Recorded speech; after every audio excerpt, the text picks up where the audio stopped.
സ്ഥാനാർത്ഥി നിർണയവുമായി ബന്ധപ്പെട്ട് നാളെ ഡൽഹിയിൽ നിർണായക ചർച്ച നടക്കാനിരിക്കെ വി.ഡി. സതീശന് മുന്നിൽ കീഴടങ്ങുമോ കെ സുധാകരൻ എന്ന ചോദ്യമാണ് രാഷ്ട്രീയ കേരളത്തിന് മുന്നിൽ ഉയരുന്നത്. കെ സുധാകരന് മുന്നിൽ കോൺഗ്രസ് നേതൃത്വം അടിയറവ് പറയുമെന്നാണ് ഇപ്പോൾ ലഭിക്കുന്ന സൂചനകൾ. രാഹുൽ ഗാന്ധി വിളിച്ചിട്ടും മത്സരത്തിൽ നിന്ന് പിന്നോട്ടില്ലെന്ന നിലപാട് സ്വീകരിച്ച സുധാകരനെ മെരുക്കാൻ കോൺഗ്രസ് നേതാക്കൾ പഠിച്ച പണി 18 പയറ്റി. രമേശ് ചെന്നിത്തല അടക്കമുള്ള നേതാക്കൾ സുധാകരന് മാത്രം ഇളവ് നൽകണമെന്നാവശ്യപ്പെട്ടെങ്കിലും പ്രതിപക്ഷ നേതാവ് വി.ഡി. സതീശന്റെ വാശിയാണ് സുധാകരന് തിരിച്ചടിയായത്.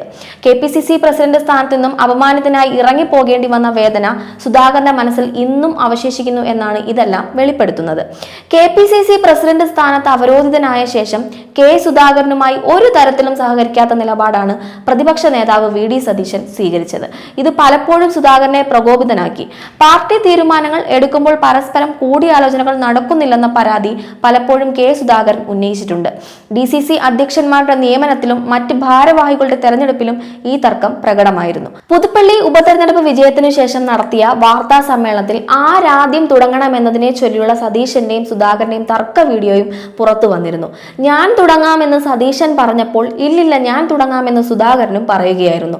തുടർന്ന് സതീശൻ മുന്നിലുള്ള മൈക്ക് സുധാകരന് നേരെ മാറ്റിവെക്കുകയായിരുന്നു. പിന്നീട് എങ്ങനെ കാണുന്നു ഈ വിജയത്തെ എന്നുള്ള മാധ്യമ പ്രവർത്തകരുടെ ചോദ്യത്തിന് പ്രസിഡന്റ് എല്ലാം പറഞ്ഞിട്ടുണ്ടെന്ന് പറഞ്ഞ് ഒഴിഞ്ഞു മാറുകയായിരുന്നു സതീശൻ. വാർത്താ സമ്മേളനത്തിൽ ഉടനീളം സതീശൻ സംസാരിക്കാനും തയ്യാറായില്ല.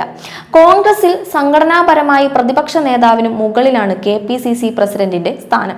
എന്നാൽ ഇത് അംഗീകരിക്കാതെ എല്ലാവർക്കും മുകളിലാണ് താനെന്ന സതീശന്റെ ധാർഷ്ട്യമാണ് പ്രശ്നങ്ങൾക്കെല്ലാം കാരണമെന്നാണ് പല കോൺഗ്രസ് നേതാക്കളും രഹസ്യമായി പറയുന്നത്.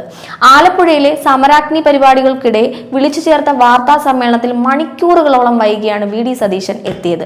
എന്നാൽ കൃത്യസമയത്തെത്തിയ കെ.പി.സി.സി പ്രസിഡന്റ് കെ സുധാകരനെ താൻ വൈകും എന്ന കാര്യം അറിയിക്കാതിരുന്നത് അദ്ദേഹത്തെ ചൊടിപ്പിച്ചിരുന്നു.